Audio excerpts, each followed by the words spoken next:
Schieramento, attate! Onore ai caduti! Piave mormorava calmo e placido il passaggio dei primi fanti il 24 maggio.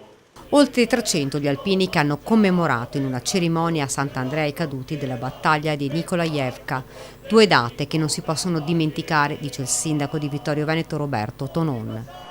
26 gennaio 1943 Nikolajevka, la tridentina che perde migliaia dei suoi uomini per uscire dall'accerchiamento. 27 gennaio 1945 la tragica scoperta del campo di concentramento di Auschwitz-Birkenau.